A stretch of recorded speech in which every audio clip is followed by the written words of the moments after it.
In this tutorial, I'm going to teach you how to hand sew a slip stitch, which is a very useful hand sewing stitch, most often used for closing up small openings and keeping things nice and invisible when you're sewing.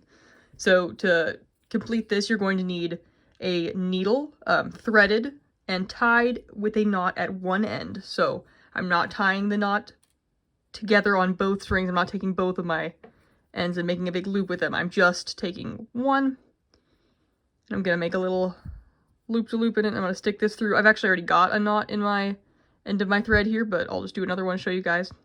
So you want to have your knot tied in the one end, and your fabric sample and your scissors when you're ready to clip it off.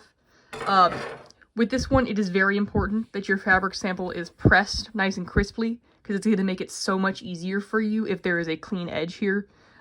So whatever you're working on, be it one of these samples or on a project in the future where you've got an opening that you're trying to close up with a slip stitch, you always want to make sure that you've got it pressed cleanly and crisply. Otherwise, you're going to have a more difficult time doing this. So this stitch is a little different than some of the ones we've done in the past. I'm actually going to put my needle to the side for a second to show you guys. Normally, we go down through and just treat layers. We don't pop into this layer, but we're going to spend a lot of time in this little tunnel here. So this fold right here, this is what I'm going to refer to as the tunnel for the rest of this video. I'll also just call it a fold. But what's important about this is you need to look and see that there is a little gap here. A nice little fold there. And that's where we're going to want to be working, is along that fold. Because our thread's going to be tunneling through there, which I'll show you now. So I'm taking my needle in my dominant hand, and I'm going to start on the right side if I'm right-handed, left side if I'm left-handed. And I'm going to open up this little flap here. I'm going to stick my needle so that it's coming out right through that crease. And then I'm going to let it fold back down as it was pressed. So as you can see, my needle's poking out through there. I'm only going through that top layer of fabric. And I'm going to pull it so that my knot is sitting right without being pulled through. So now that I've got my needle secured through that gap, I'm going to go through the second layer of fabric, so this bottom layer. But the thing I want to do is take just the tiniest little bite of fabric, like that, yeah. The smallest I can do, and I'm only going through this layer, and I'm just going to pull my needle through. And now I'm going to go back up into the folded part, and this is the part that I find most people have difficulty with, is you're trying to treat this as a thing that's got two layers, and it's sometimes hard to feel where one ends and the other begins. But what I'm going to do is I'm essentially just going to poke my needle right there so that it is going through the tunnel, so to speak. So as you can see, it is coming in one side, going out the other, but it's existing on this little edge here. And that is what we want, because what we're doing is we're making it so that when our thread travels, it's going invisibly because it's inside here. And once we get a couple of these done, I'm going to show you on the back side what it's looking like, because the point of this stitch is to be super sneaky. So now that I've tunneled and come out through the other side, I'm just going to repeat what I've done a whole bunch of times. I'm going to go directly down from where my thread just came out. So my thread came out there. I'm going to go right down from that, right about here.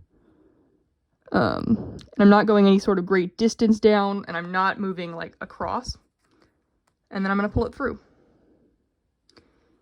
And so that's my teeny tiny bite of fabric, and then I'm just going to go right back up into the tunnel. And now this one, like I said, is one that can be difficult to get started, just because of the idea of sewing through a tunnel. So if you've got any questions, as always, be sure to ask me in class, or you can email me about them. It is one that is hard to communicate via video, I'm going to be completely honest. Because it's a lot easier when I can touch your fabric and say, okay, this is the tunnel, and this is what we're doing. But, like I said, it's one of those ones you use all the time, so it's really good to have in your toolkit.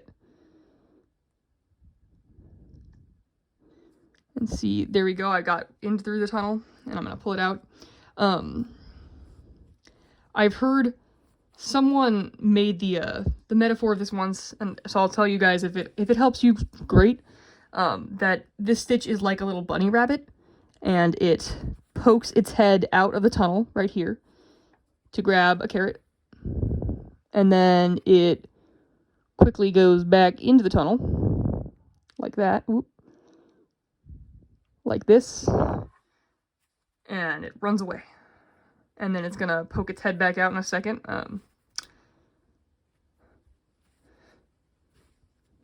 When you go to grab your little bite of fabric, or in this case, bite of bunny grabbing carrot.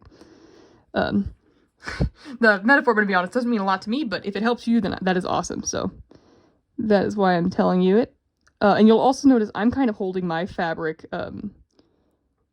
vertically instead of horizontally. This is not necessarily the right way to do it. It's just the way that I find to be easiest to grab and hold everything. You can also hold it like this and do it the straight way, but I find it's easier for me on this one working down towards myself. But whatever gets it done. And I'm going to show you in a second now what the back side is looking like, because the front side, it is very nearly invisible as well, which is great, but the back side, we're just seeing these tiny little bites of thread. And if you were working in a matching thread color, which you would be on a real project, and this one I'm using orange so it stands out, that would be essentially invisible, as would these front ones. And so that is the point of this stitch, is that all of your thread is not out and about. It is tucked away into tunnels or into tiny little bites, and so it's not visible, and it's not marring your project. At this point, you can go ahead and either fast forward if you feel pretty confident in what you're doing. I mean, you could have done that a while ago, but you can skip ahead, or you can keep watching with me and sewing along as you go. When we get to the end, we're going to tie it off the same way we've done before, though I am going to do it just up on the thicker side of the fabric where the tunnel is. But there's no surprises there. So if you are good to go, then go ahead and be on your way slip stitching. I believe in you.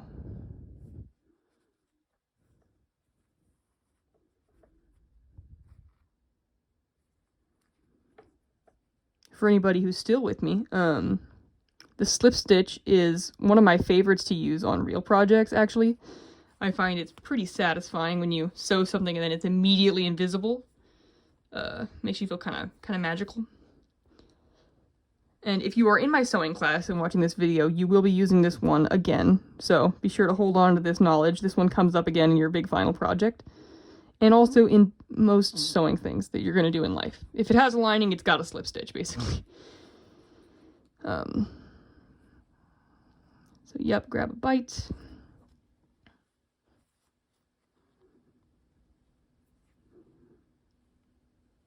Up into the tunnel.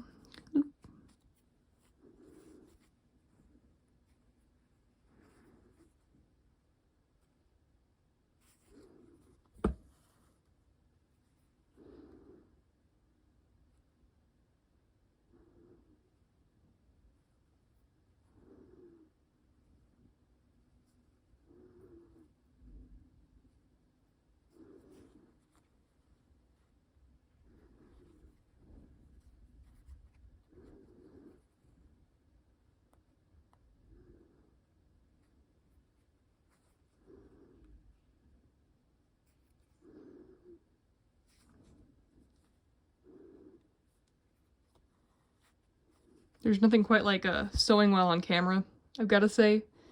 It definitely adds a different level of hand shakiness for some reason. I think maybe it's just because I know that I will have to watch this later. So you guys get that little special bonus.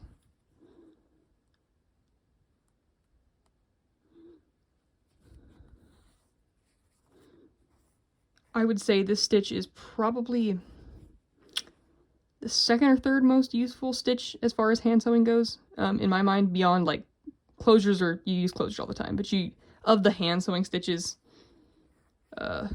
running stitch, very, very useful, and whip stitch, and then this one, or maybe this one and whip stitch are probably even tied in my book. In the world of costuming, I've most often used this to close up linings, and in that case, instead of having one tunnel and one little flat piece of fabric, you actually have two tunnels that sort of butt up to each other. So I'll show you in a second.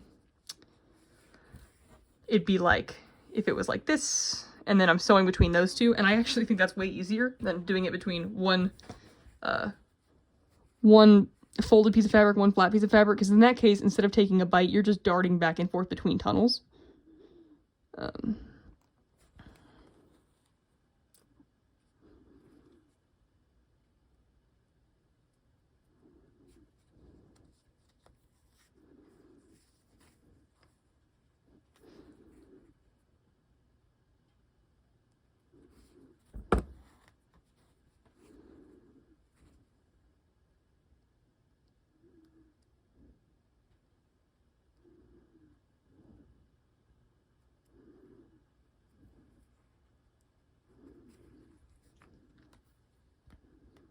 Oh, and I didn't mention this earlier, but I'm going about 1/4 of an inch every time I go into the tunnel. So that's about how big my slip stitches are. That's fairly consistent across all of these hand stitching samples, is that I want them to be about 1/4 inch long. Because much bigger than that, and they start getting less stable, and much smaller than that, and they're going to take you a really long time to do. Which is not really the goal.